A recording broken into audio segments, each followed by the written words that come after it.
Hi, everybody, and welcome. I'm Visible Lady of Faith coming to you with a summary of the Sunday school lesson entitled A New Home for Sunday, August the 7th, 2022.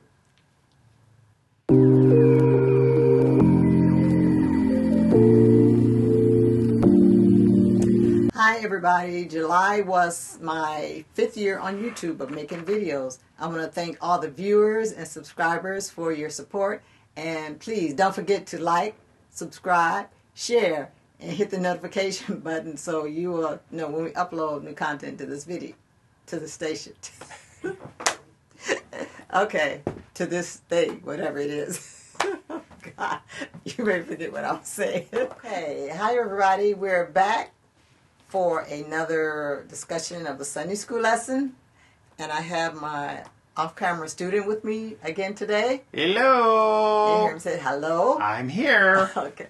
So this Sunday's lesson is from the book of Revelation. And I don't know, I'm comfortable with that book, really. And I don't know how other people feel about that book, you know, understanding that book. But, Well, most ministers, well, this is Pastor Scott, our off-camera student, but anyway, it's they kind of shy away from, because this is in the future chapter, things that's going to happen in the future, and it may not happen at our time or any of that particular thing. So, right. In other words, it's complex, because people will say, "Oh, did you interpret that correctly? What's going on?" So we're talking future. We're talking about the future of a person in the future. So you kind of Right. get the gist of it. Right. So this lesson is going to talk about the place where we're at now before we get to this new home.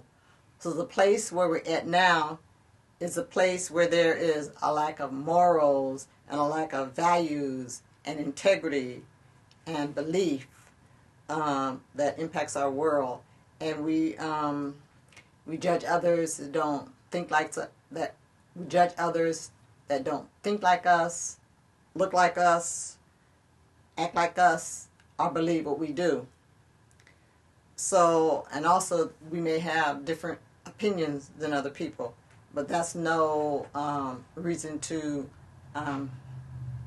argue or get angry.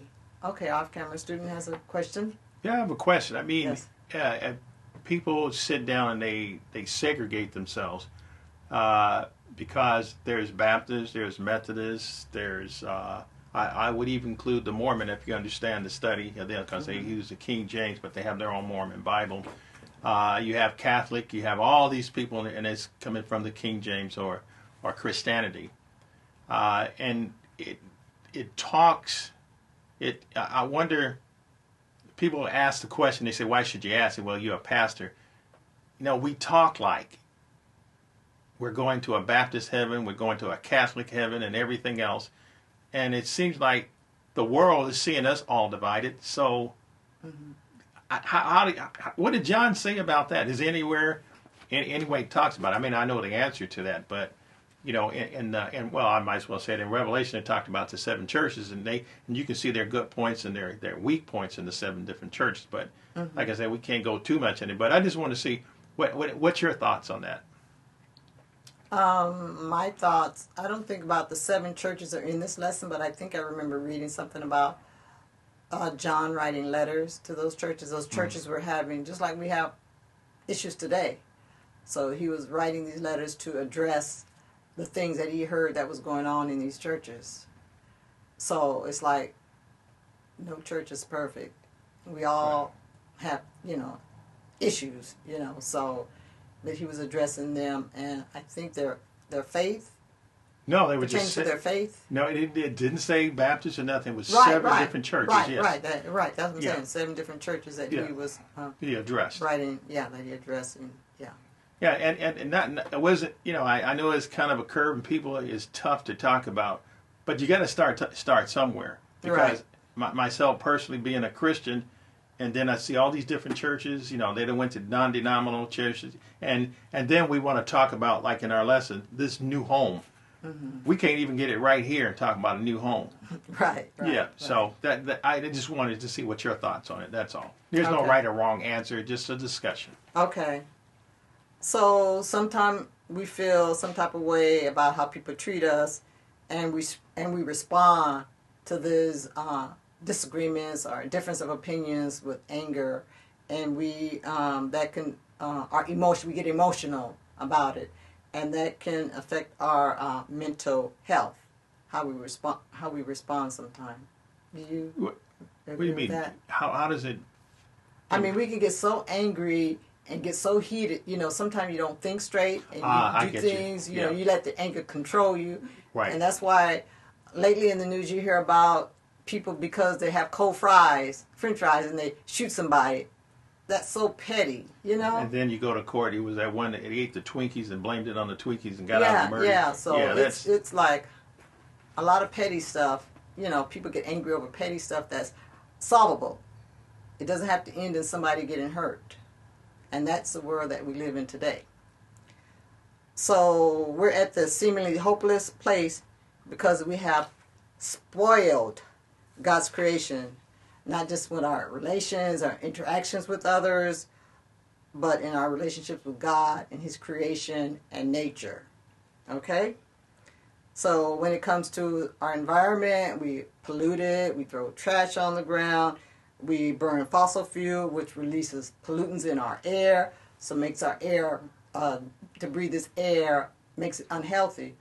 So thank God, I guess God knew that we were going to do this. That's why He made trees, because trees help to, what's the word? Clean the environment. Help clean the environment and absorb some of these pollutants in the air. And we... Carbon dioxide. Yeah. You said carbon monoxide? What'd you say? Carbon monoxide. Carbon monoxide, yeah. So these things help our environment. That's why you see people make a point to, the environmental people make a point to plant trees. That's very important. Can you imagine if there were no trees and all this pollution in there? We'd probably all be dead. All right, because of our poor air quality. So what do y'all think that the condition of the world is right now? How do y'all see that?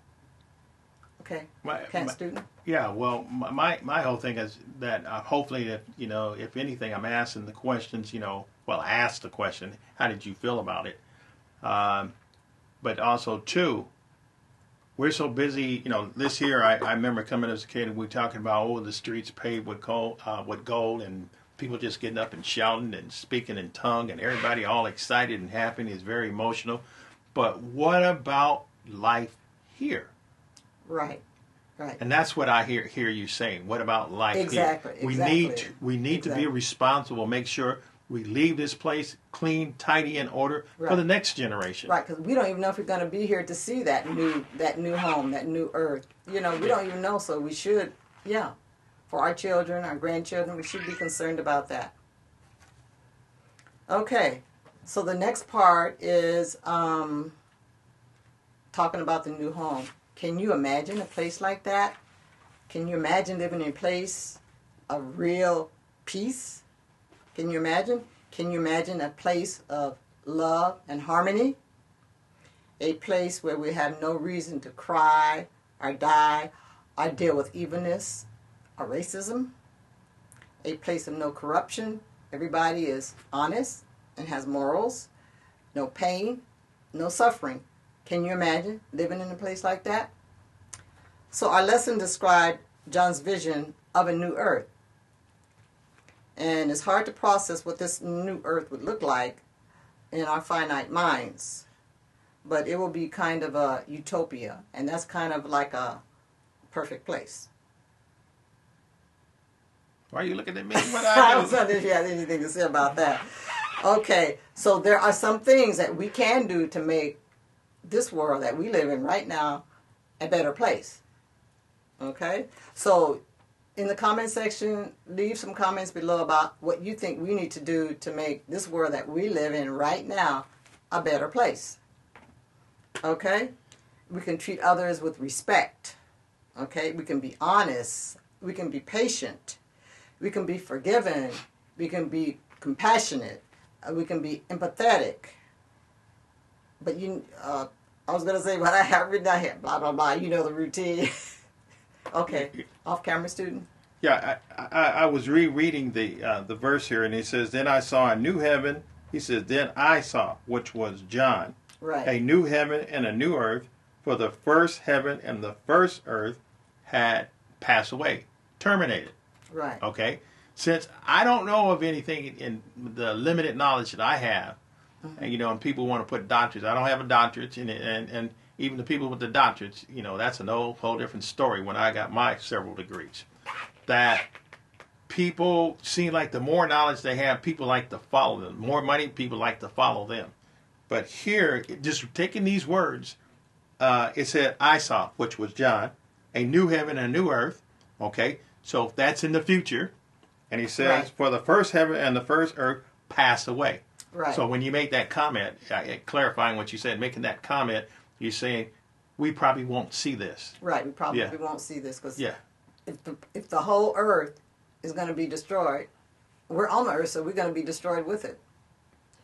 So when God recreates the new heaven and the new earth, we won't be here.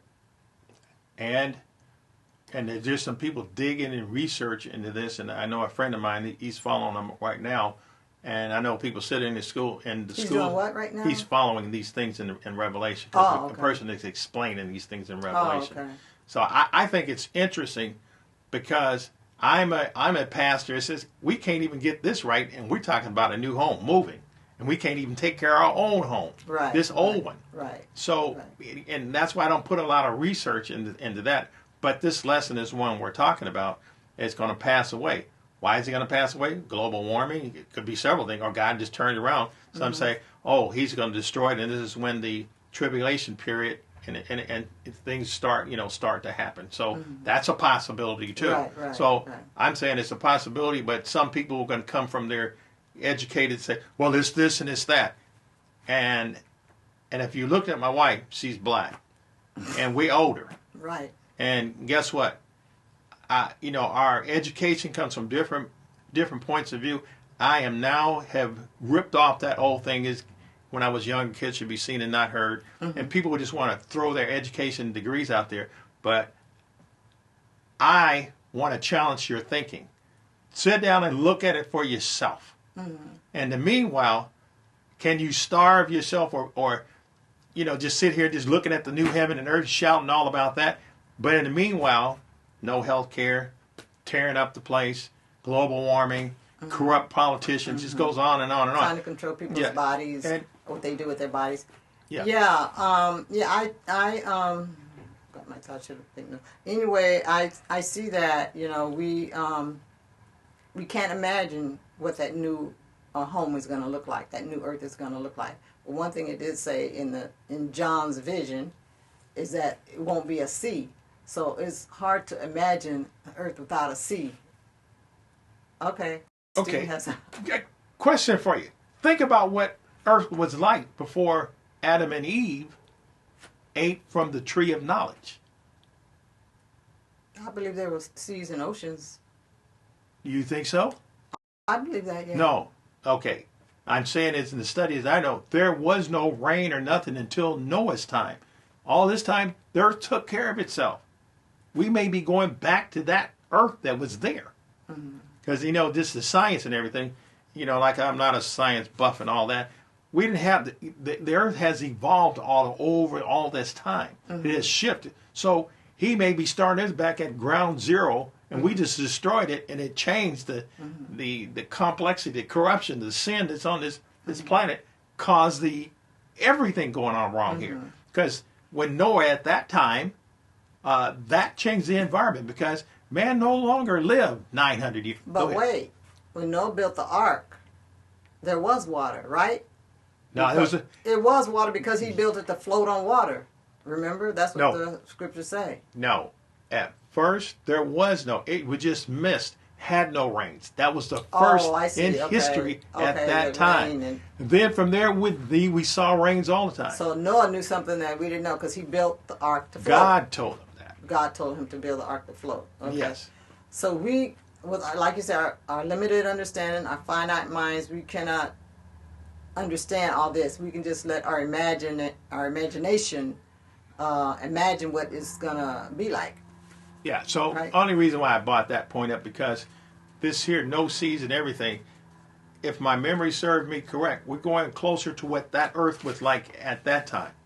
Because I had a hard time understanding man left for 900 years. Really? It's a long time. Then I checked the calendars and checked, no, it was 365 years, still the same thing. You got to look at the Jewish calendars. You got to do your research on the whole thing. Okay. So all I'm saying is, well, go back to the Garden of Eden. We wasn't eating things and tearing up things, and animals wasn't eating each other. We were vegetarians. Mm-hmm. But now we turned into this.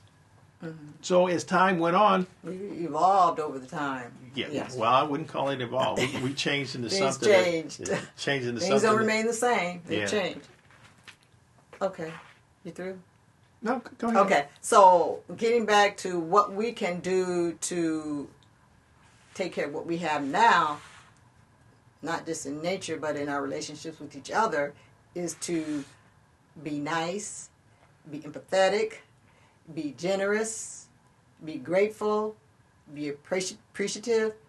And a Sunday school lesson a couple of weeks ago or 3 weeks ago about our words, our healing words, to just not be mean, but uplift, empower,